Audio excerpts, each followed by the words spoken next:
Hello, welcome to रैंकिस्तान। स्वागत है आप सभी का।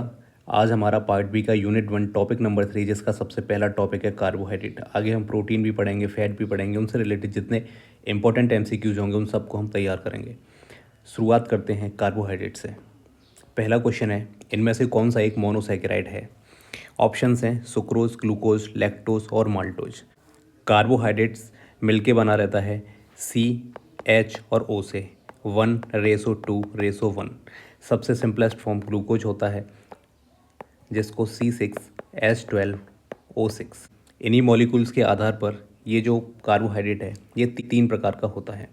एक मोनोसैकेराइड होता है, एक डाइसैकेराइड और एक होता है पॉलीसैकेराइड। एक ऑलिगोसैकेराइड भी होता है, लेकिन वो हमारे ज़्यादा काम का नहीं है। हम ये केवल तीन को पढ़ेंगे, यहीं से सबसे ज़्यादा क्वेश्चंस आते हैं। एक चीज़ याद रखना, चाहे मैं आपसे कार्बोहाइड्रेट कहूँ, चाहे मैं शुगर कहूँ, या फिर मैं बोलूँ आपसे शर्करा, सबका मतलब एक ही होगा। यहाँ आगे बढ़ते हैं। मोनोसैकेराइड केवल एक प्रकार के शर्करा से मिलकर के बने रहते हैं, सिंगल शर्करा से मिलकर के बने होते हैं। एग्जाम्पल इसका आ जाएगा ग्लूकोज, फ्रक्टोज, लैक्टोज। ठीक है। डाइसैकेराइड की बात कर लेते हैं। ये दो मोनोसैकेराइड से मिलकर के बने होते हैं सुक्रोज। सुक्रोज बना रहेगा बेटा ग्लूकोज और फ्रक्टोज से। ऐसे ही पॉलीसैकेराइड की जब हम बात करेंगे तो ये कई सारी शर्कराओं से मिलकर के बना रहता है। ये दो से ज़्यादा शर्कराओं से मिलकर के बना रहता है। एग्जाम्पल इसका हो जाएगा स्टार्च और सेल्यूलोज। आपसे पूछा था इनमें से कौन सा एक मोनोसैकेराइड है। ऑप्शन नंबर इसका हो जाएगा बी, ग्लूकोज। कैसे? ग्लूकोज मैंने बताया आपको एक मोनोसैकेराइड होता है। इसको घुलने की भी आवश्यकता नहीं रहती, डाइजेशन की भी आवश्यकता नहीं होती। ये सीधा आपके ब्लड में जाकर मिल जाता है, बॉडी इसको एब्जॉर्ब कर लेती है। इसको ही हम ब्लड शुगर भी कहते हैं। सुक्रोज क्यों नहीं है? यह एक डाइसैकेराइड है जो कि ग्लूकोज और फ्रक्टोज से मिलकर के बना है। लैक्टोज भी एक डाइसैकेराइड है जो कि ग्लूकोज और ग्लैक्टोज से मिलकर के बना है। वहीं माल्टोज की बात करेंगे तो यह भी एक डाइसैकेराइड है। ये भी दो मॉलिक्यूल से मिलकर के बना है। मोनोसैकेराइड जो केवल एक सिंगल शर्करा से मिलकर के बने होते हैं, ये पानी में घुलनशील होते हैं और सीधे बॉडी में एब्जॉर्ब आपके हो जाते हैं। शरीर में पहली बार शर्करा की खोज एमिली फिशर नाम का एक व्यक्ति था जिसने की थी। क्वेश्चन नंबर 2 पे चलते हैं। स्टार्च किस प्रकार का कार्बोहाइड्रेट है? पता है, मोनोसैकेराइड, डाइसैकेराइड, ओलिगोसैकेराइड या फिर पॉलीसैकेराइड। पहले कॉन्सेप्ट देख लेते हैं। स्टार्च एक जटिल कॉम्प्लेक्स कार्बोहाइड्रेट इसको कहते हैं। ये दो घटकों से मिलकर के बना रहता है। एक होता है आपका एमाइलोज और एक होता है आपका एमाइलोपेक्टिन। ये रेखित होता है और ये शाखित होता है। अगर सीधे एक एक एक अगर इस लाइन में इस तरह से जुड़े रहेंगे मॉलिक्यूल्स, और यहाँ पे मॉलिक्यूल्स इस प्रकार से जुड़े होते हैं। क्वेश्चन का आंसर हो जाएगा ऑप्शन नंबर डी, पॉलीसैकेराइड। और बाकी ऑप्शंस को देख लेते हैं। मोनोसैकेराइड बताया था, यह एक सिर्फ सिंगल इकाई से बनने वाला एक ग्लूकोज है। डाइसैकेराइड सेकंड नंबर, यह दो इकाइयों से बनता है, जैसे कि लैक्टोज हो जाएगा। थर्ड नंबर पे ओलिगोसैकेराइड होता है। ये हमने नहीं पढ़ा था, सिर्फ हमने यहाँ तक 3 ही पढ़े थे। ओलिगो को भी देख लीजिए, ये 3 से लेकर के 10 शर्करा जब आपस में मिलकर बनते हैं तब जा कर के ये बनता है। स्टार्च पाचन में, डाइजेशन में सबसे स्लो होता है, लेकिन ये एनर्जी सबसे ज़्यादा टाइम तक देता है। एक ये भी पॉइंट याद रख लेना, इसीलिए इसको हम स्लो शुगर भी कहते हैं। अगले प्रश्न पे चलते हैं। मनुष्य का पाचन तंत्र किस कार्बोहाइड्रेट को नहीं तोड़ सकता, या कहें किसको डाइजेस्ट नहीं कर सकता है? और याद रखना, जो चीज़ें डाइजेस्ट नहीं होती हैं वो फाइबर की तरह हमारी बॉडी में काम करती हैं, यानी वो डाइजेशन में हेल्प तो करती हैं लेकिन वो स्वयं डाइजेस्ट नहीं होती हैं। इसी प्रकार से कुछ कार्बोहाइड्रेट ऐसे होते हैं जो कि बॉडी में हमारे इस प्रकार के एंजाइम नहीं होते कि उनको वो तोड़ सकें। ऑप्शन हैं आपके स्टार्च, लैक्टोज, ग्लाइकोजन और सेलुलोज। ऑप्शन नंबर हो जाएगा डी। सेलुलोज एक पॉलीसैकेराइड होता है। ये 2 से ज़्यादा शर्कराओं से मिलकर के बना होता है। ठीक है। जो प्लांट्स होते हैं, प्लांट्स की सेल वॉल स्टार्च से मिलकर के ही बनी रहती है। यह ह्यूमंस के द्वारा इसको डाइजेस्ट नहीं किया जा सकता है। बाकी ऑप्शन नंबर ए को देख लेते हैं। ये एमाइलेज नाम का एंजाइम होता है जो इसको तोड़ देता है। सेकंड नंबर पे आपका लैक्टोज दिखाई देगा। सेकंड नंबर पे आपका लैक्टोज है। लैक्टोज लैक्टेज नाम का एंजाइम होता है, इससे टूट जाता है। और ऑप्शन नंबर थर्ड पे है ग्लाइकोजन। ये लीवर में जमा होता है। ये आपकी एक्स्ट्रा जो आपने लिया हुआ कार्बोहाइड्रेट है वो होता है।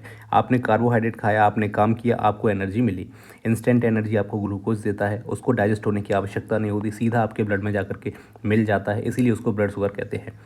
लेकिन वहीं जब आप कार्बोहाइड्रेट ज़्यादा ले लेते हैं तो वो लिवर में आपके जमा हो जाता है। ग्लूकोज और ग्लाइकोजन में क्या अंतर है? ये ग्लूकोज और ग्लाइकोजन में क्या अंतर है? ग्लूकोज आपको इंस्टेंट एनर्जी देता है, ग्लाइकोजन स्टोर हो जाता है। ये आपके मोबाइल की बैटरी है और ये आपका पावर बैंक है। मोबाइल की बैटरी ख़त्म हो जाएगी, डाउन हो जाएगी, तो पावर बैंक आपका काम करता है। इस तरह से आप समझ सकते हैं। क्वेश्चन नंबर 4 पे चलते हैं। सुक्रोज किसका संयोजन है, बताएं। Option number 1 glucose galactose, glucose glucose, glucose fructose, या फिर galactose plus fructose. Sucrose disaccharide है। यह ग्लूकोज और फ्रक्टोज नाम के 2 मोनोसैकेराइड से मिलकर के बना रहता है। तो इसका ऑप्शन क्या हो जाएगा? ग्लूकोज और फ्रक्टोज, ऑप्शन नंबर सी। बाकी की हम देख लेते हैं तीनों को। ग्लूकोज ग्लैक्टोज से, ग्लूकोज और ग्लैक्टोज से बेटा लैक्टोज बनता है। ग्लूकोज प्लस ग्लूकोज से माल्टोज बनता है। और बाकी ग्लैक्टोज प्लस फ्रक्टोज, इससे कुछ नहीं बनता है, क्योंकि ये डायरेक्टली कभी भी ऐड नहीं होते हैं आपस में। सुक्रोज को हम टेबल शुगर कहते हैं। इंपॉर्टेंट क्वेश्चन है बेटा, कई बार पेपरों में ये आ चुका है। आप घरों में डेली जो चीनी यूज करते हैं वो यही सुक्रोज होता है। ठीक है, किससे मिलकर बना होता है? ग्लूकोज और फ्रक्टोज। फ्रक्टोज फलों में पाया जाता है, उतना याद रखें। ग्लूकोज मोनोसैकेराइड है जो कि सिंपल डाइजेस्ट नहीं होता, सीधा जा करके मिल जाता है। वहीं फ्रक्टोज की बात करेंगे, ये फलों में पाए जाने वाली सबसे मीठी शुगर है। ये एक एक जो आपके पॉइंट्स हैं इनको जरूर याद रखना। क्वेश्चन नंबर 5 पे चलते हैं। डाइसैकेराइड में मोनोसैकेराइड इकाइयाँ जुड़ी होती हैं। डाइसैकेराइड में कितनी मोनोसैकेराइड इकाइयाँ जुड़ी रहती हैं, बताएं। अभी मैंने बताया था, इसका ऑप्शन नंबर हो जाएगा बी 2। कैसे? देखिए, डाई का मतलब ही है यहाँ पे दो मोनोसैकेराइड्स आपस में जुड़ते हैं तब ये बनता है। एग्जाम्पल दे देता हूँ आपको। सुक्रोज किससे बनेगा? ग्लूकोज और फ्रक्टोज से। लैक्टोज किससे बनेगा? ये ग्लूकोज प्लस ग्लैक्टोज से बनेगा। वहीं माल्टोज की बात करेंगे तो ये ग्लूकोज और ग्लूकोज से मिलकर के बना रहता है। तो इधर वाले जो आप देख रहे हैं ये सारे मोनोसैकेराइड हैं, और इधर वाले ये जो 3 देख रहे हैं इनको हम डाइसैकेराइड कहते हैं। ये 2 सिंपल मोनोसैकेराइड से मिलकर के बने रहते हैं। ये एक लिखा हुआ है यहाँ पे, एक से मिलकर जो बनते हैं उनको मोनोसैकेराइड कहते हैं। जो 3 से मिलकर के बनते हैं इनको ट्राइसैकेराइड कहते हैं। लेकिन याद रखना, ये काफ़ी दुर्लभ है, ये आप डेली खाने में नहीं खाते हो कभी भी। जो अनेक से मिलकर के बने रहते हैं वो पॉलीसैकेराइड रहते हैं। वहीं ओलिगोसैकेराइड होते हैं जो कि 3 से लेकर के 10 सैकेराइड्स हो सकते हैं, उनसे मिलकर के बनते हैं। क्वेश्चन नंबर 6 हमारा कह रहा है इन्वर्ट शुगर किसको कहते हैं? ग्लूकोज, फ्रक्टोज, सुक्रोज या ग्लूकोज या फ्रक्टोज को कहते हैं। तो सबसे पहले ऑप्शन नंबर इसका हो जाएगा डी, ग्लूकोज और फ्रक्टोज को कहते हैं। पहले इसका हम कॉन्सेप्ट समझते हैं क्या है। इन्वर्ट शुगर बेटा वो शुगर होती है जो सुक्रोज के हाइड्रोलिसिस से होती है। हाइड्रोलिसिस को बोलते हैं हम विघटन। जब सुक्रोज को इन्वर्टेज एंजाइम या एसिड की उपस्थिति में तोड़ा जाता है तब यह ग्लूकोज और फ्रक्टोज में बदल जाता है। यह शुगर एक मिश्रण होता है जो सीधे सीधे रूप में मिठास का अनुभव करवाता है। एक तरह से समझिए कि डाइसैकेराइड 2 मोनोसैकेराइड से मिलकर के बना होगा। जब इसको हम विघटन करेंगे, तोड़ेंगे, किस चीज़ से? या तो इन्वर्टेज एंजाइम होगा वहाँ पे, या फिर होगा एसिड। उसकी उपस्थिति में जब ये टूटेंगे तो इन दोनों में टूट जाएंगे। जैसे हमने एग्जांपल लिया शुगर का, शुगर टूटेगा कहाँ? ग्लूकोज और फ्रक्टोज में। इसी को हम इन्वर्टेड शुगर कहते हैं। सुक्रोज की जरूरत इसलिए रहती है क्योंकि ये सामान्य शुगर से काफ़ी ज़्यादा मीठा होता है और इसकी घुलनशीलता भी काफ़ी ज़्यादा बेहतर होती है, यानी कि बहुत जल्दी ये घुल जाता है। और ये जो है खाने में संरक्षक के रूप में भी काम करता है। संरक्षक का मतलब क्या होता है?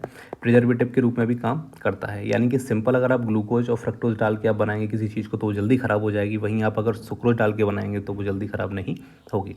वहीं और हम ऑप्शंस को देख लेते हैं। ग्लूकोज क्या है?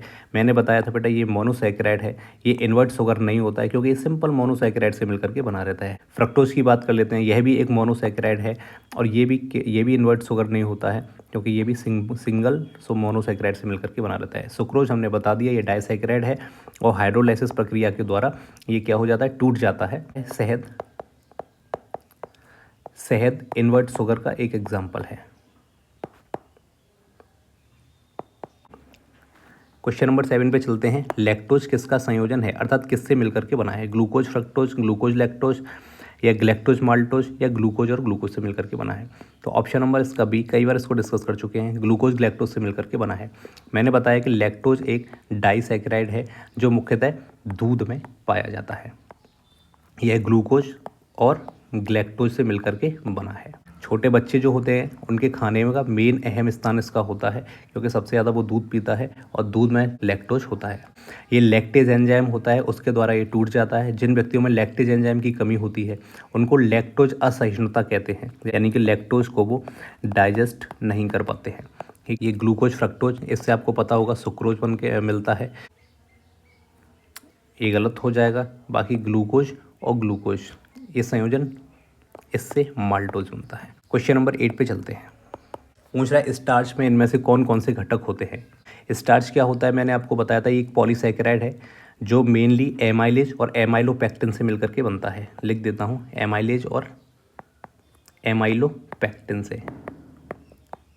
पौधों में जो ऊर्जा होती है, प्लांट्स में ऊर्जा रहती है, वो इसी के रूप में भंडारित रहती है। ये जो स्टार्च है क्या हमारे डाइजेशन में डाइजेस्ट हो जाता है? बिल्कुल हो जाता है।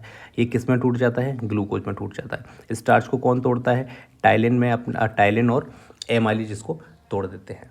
और ये मैंने बेटा एमाइलेज और एमाइलोपेक्टिन मैंने बताए थे, सीधी सीधी श्रृंखला में जुड़ेंगे तो एमाइलेज का एग्जाम्पल होंगे, और जब शाखाओं में इस तरह से जुड़ेंगे ये आपस में तब इनको एमाइलोपेक्टिन कहते हैं। तो ये हमारा किसका एग्जाम्पल हो जाएगा?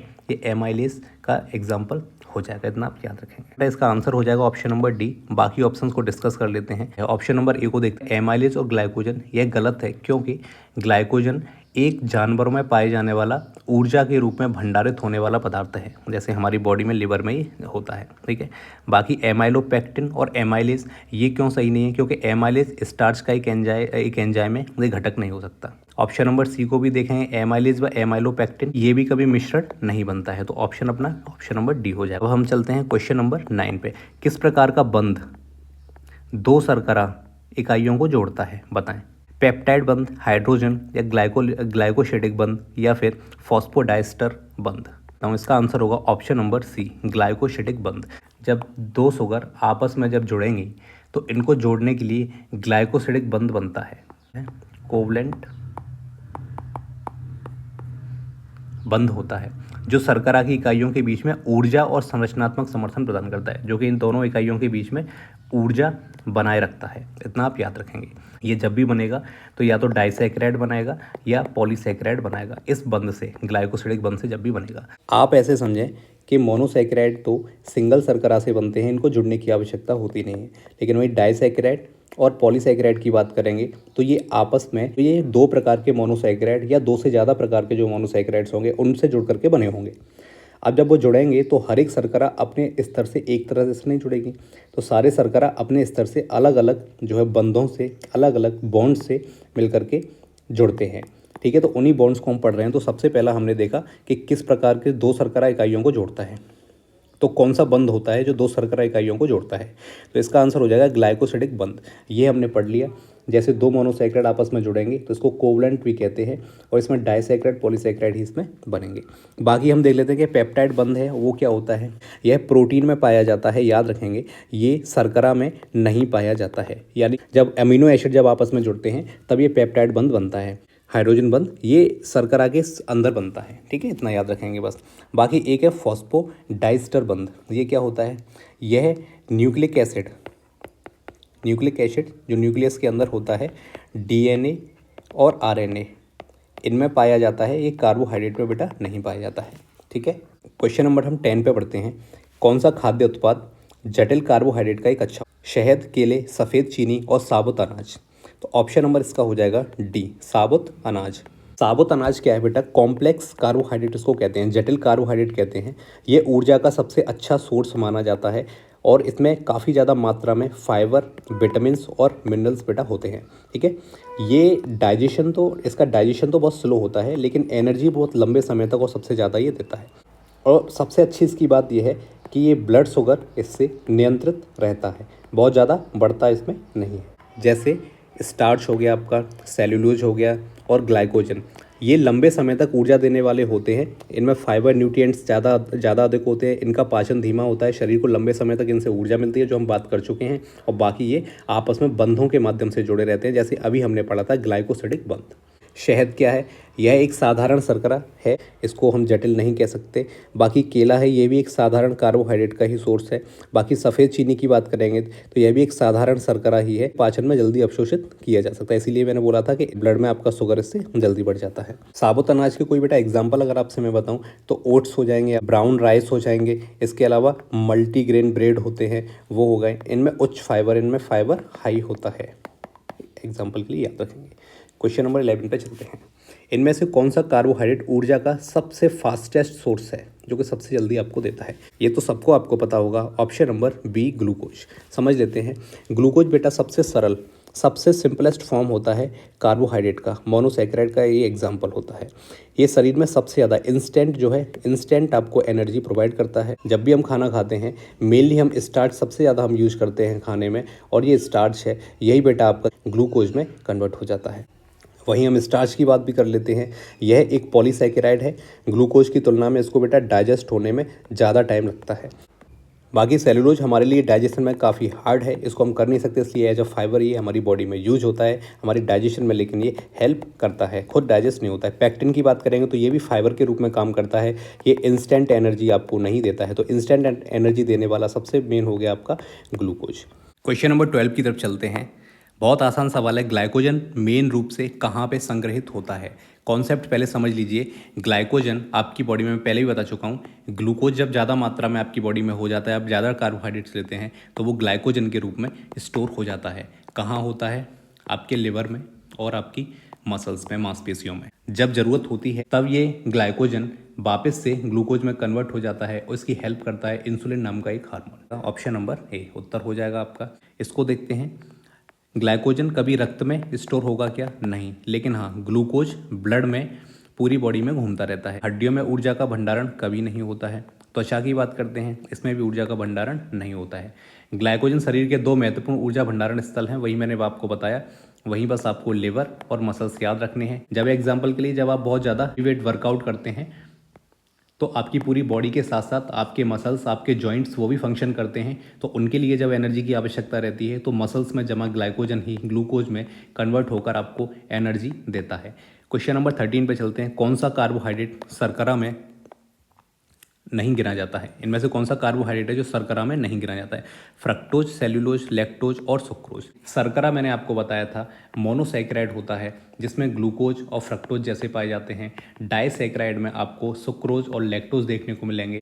वहीं कुछ कार्बोहाइड्रेट्स ऐसे भी होते हैं जैसे सेल्यूलोज और फाइबर्स।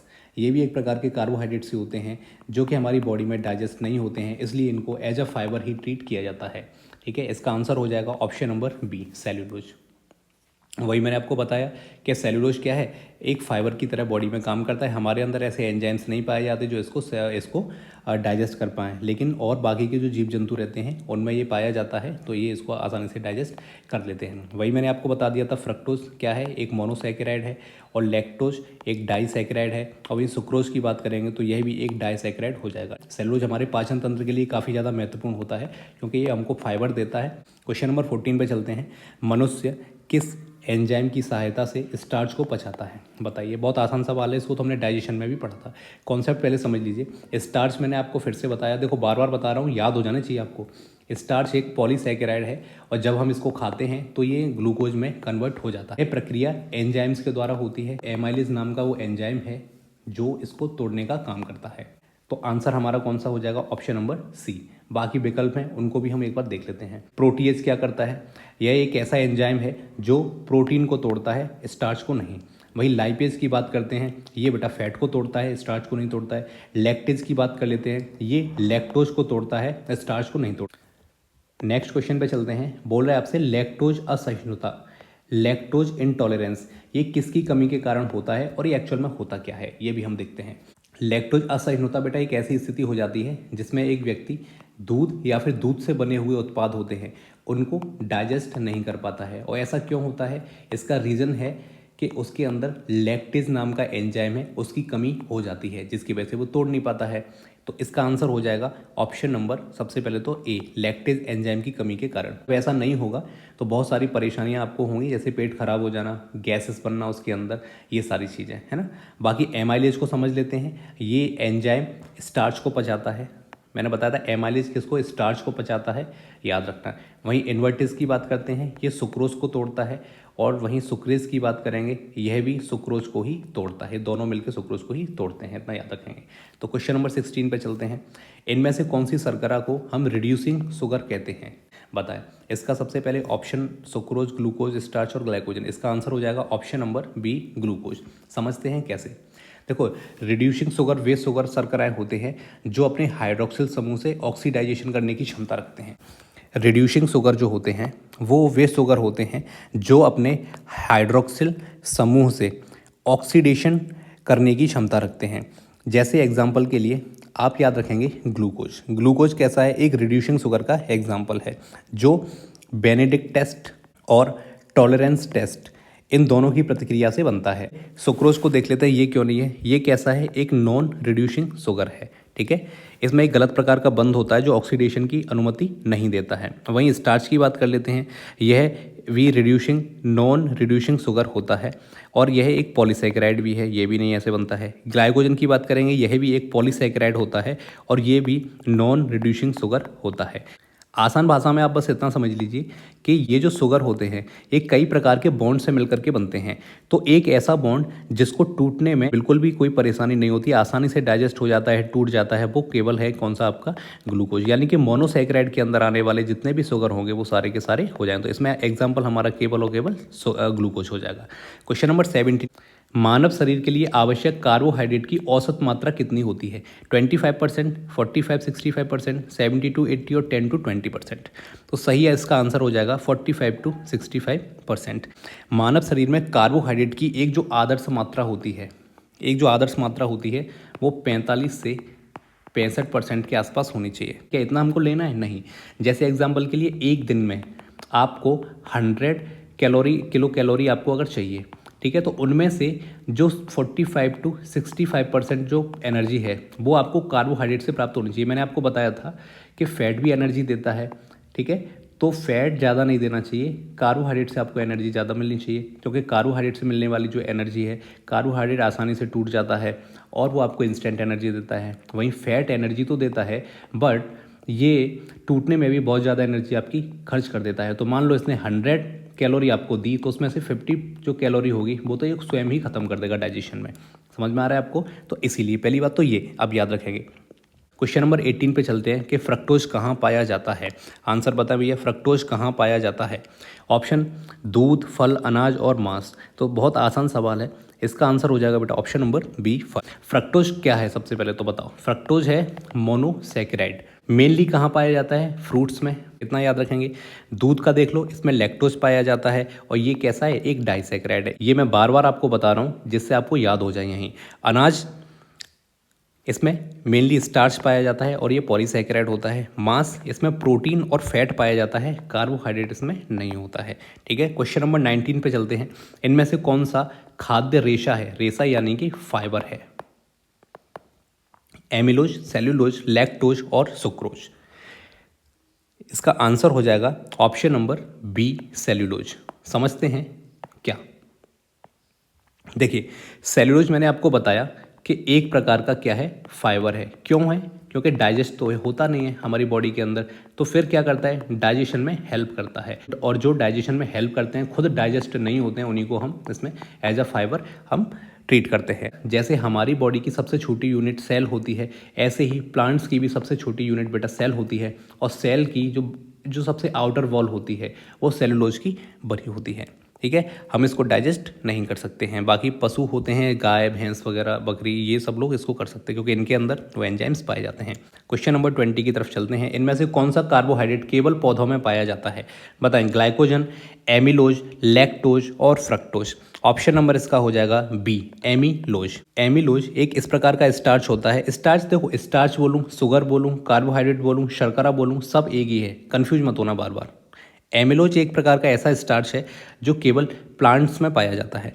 ग्लूकोज की ये लंबी श्रृंखला से बनता है। पौधों में ऊर्जा बोले आपसे कि प्लांट्स में एनर्जी किस रूप में स्टोर होती है, तो बता देना एमिलोज के फॉर्म में ही यूज होती है। बाकी को देख लेते हैं। ग्लाइकोजन ये क्या है?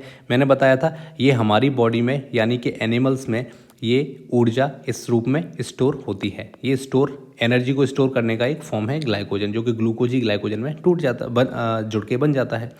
लैक्टोज की बात करते हैं। लैक्टोज ये दूध में पाया जाता है। फ्रक्टोज ये एक मोनोसैकेराइड है और ये फलों में पाया जाता है। ये सबसे मीठा होता है। आगे चलते हैं क्वेश्चन नंबर 21 पे। कौन सा पॉलीसैकेराइड जानवरों में ऊर्जा का भंडारण करता है? इनमें से कौन सा पॉलीसैकेराइड है जो जानवरों में ऊर्जा का भंडारण करता है? बताएं आप। एमिलोपेक्टिन, ग्लाइकोजन, सेलुलोज और इंसुलिन। इसको तो आप हाल ही बता दोगे। अब आप इसको तो बता ही दोगे। ऑप्शन नंबर हो जाएगा बी, ग्लाइकोजन। ग्लाइकोजन बॉडी में लिवर और मसल्स में आपके बॉडी को एनर्जी को स्टोर करके रखता है और यही ग्लाइकोजन बाद में ग्लूकोज में टूट जाता है जब आपकी बॉडी को एनर्जी की आवश्यकता रहती है, और इसमें हेल्प करता है आपका इंसुलिन। एमिलोपेक्टिन क्या है?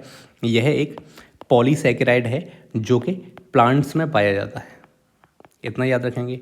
सेलुलोज की बात कर लेते हैं। ये प्लांट्स में पाया जाता है और हमारी बॉडी में ये फाइबर की तरह काम करता है। बताया था हम इसको डाइजेस्ट नहीं कर सकते।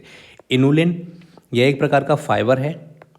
ये भी एक प्रकार का फाइबर है जो कि केवल प्लांट्स में पाया जाता है और विशेषकर उनकी जड़ों में, रूट्स में। क्वेश्चन नंबर 22 पे चलते हैं। एमिलोपेक्टिन किस प्रकार की संरचना रखता है? रैखिक, शाखित, वृत्ताकार या सर्पिल? ऑप्शन नंबर इसका हो जाएगा बी, शाखित। एमिलोपेक्टिन एक शाखित संरचना वाला पॉलीसैकेराइड होता है जो ग्लूकोज इकाइयों से बना होता है। बताया था ये पौधों में स्टार्च का मेन घटक रहता है। बाकी रैखिक की अगर हम बात करें तो यह एमिलोज में पाई जाती है। वृत्ताकार की बात करेंगे तो यह संरचना कुछ विशेष प्रकार के फाइबर्स जैसे कि सेलुलोज में पाई जाती है। बाकी सर्पिल की बात करेंगे तो यह संरचना भी एमिलोज में पाई जाती है, लेकिन यह शाखित नहीं होती है, थोड़ी अलग प्रकार की होती है। बस इतना ही इसमें काम का है। Question number 23। इनुलिन का उपयोग किस में किया जाता है? मिठास बढ़ाने के लिए, वसा के विकल्प के रूप में, संरक्षक के रूप में या एंजाइम के रूप में? ऑप्शन नंबर बी, फैट के विकल्प के रूप में। पहले तो समझो इनुलिन क्या होता है। यह एक फाइबर होता है। इतना समझ गए। ये कहाँ पाया जाता है? ये फ्रूट्स में पाया जाएगा और अनाज में आपको पाया जाएगा। ये फैट का विकल्प बन सकता है। बॉडी को जब फैट की आवश्यकता होगी तो ये इतना काम कर देता है। इसमें कैलोरी कम होती हैं और फाइबर इसमें ज़्यादा होता है, यानी कि फैट का अच्छा काम ये करता है। तो इनुलिन तो भाई मिठास नहीं बढ़ाएगा क्योंकि ये एक फाइबर होता है। अब इनुलिन का प्रयोग संरक्षक के रूप में भी नहीं किया जाता है। इसका प्रयोग एंजाइम के रूप में भी नहीं किया जाता है। तो जिसके लिए प्रयोग किया जाता है वो हमने बता दिया। ये फैट के रूप में इसका हम काम कर सकते हैं। बस क्वेश्चन नंबर 24 पे चलते हैं। कार्बोहाइड्रेट की शुद्धता की जांच किस परीक्षण के द्वारा की जाती है, यह हमें बताना है। Benedict test, Biuret test, Sudan test या बारफोर्ड टेस्ट? इसका आंसर हो जाएगा option number D, Barfoed test. अब सारे टेस्टों को एक बार समझ लेते हैं। बारफोर्ड टेस्ट सबसे पहले तो ये केमिकल परीक्षण होता है जो कि मोनोसैकेराइड और ओलिगोसैकेराइड होते हैं, उनकी शुद्धता की पहचान करता है। ऑप्शन नंबर ए को समझ लेते हैं क्या कह रहा है। ये रिड्यूसिंग शुगर मैंने आपको भी बताए थे, उनकी पहचान करता है विशेषकर ग्लूकोज की। ऑप्शन नंबर हम बी को देख लेते हैं। वो वायरूट टेस्ट, यह प्रोटीन की उपस्थिति की जांच करता है। ये प्रोटीन की उपस्थिति की जांच करता है। ऑप्शन नंबर सी की बात करते हैं, स्यूडान टेस्ट, यह फैट की पहचान करता है। अब देखिए यहाँ पे आपको सब पता चल गया। रिड्यूसिंग शुगर यानी ग्लूकोज की शुद्धता की जांच कौन करेगा भैया? बेनेडिक्ट टेस्ट करेगा। वहीं प्रोटीन की कौन करेगा? तो बायरूट टेस्ट करेगा। और स्यूडान टेस्ट किसको करेगा? ये फैट को बताएगा हमको। क्वेश्चन नंबर 25 आपसे पूछ रहा है सुक्रोज को किस एंजाइम की सहायता से तोड़ा जाता है? इसमें तो कुछ जानना ही नहीं है, सीधा फैक्चुअल क्वेश्चन है। इन्वर्टेज एंजाइम इसका हो जाएगा, इससे ये टूटता है। बाकी के जो 3 हैं इनको हम थोड़ा सा देख लेते हैं। एमाइलेज किसको तोड़ता है? स्टार्च को तोड़ता है। किस में तोड़ देता है? ग्लूकोज को तोड़ देता है। क्या ये सुक्रोज को तोड़ पाएगा? बिल्कुल नहीं तोड़ पाएगा। लैक्टेज है, ये लैक्टोज को तोड़ता है। लैक्टोज आपका दूध में पाया जाता है। वहीं माल्टेज की बात करेंगे तो यह माल्टोज को तोड़ता है और ये भी सुक्रोज को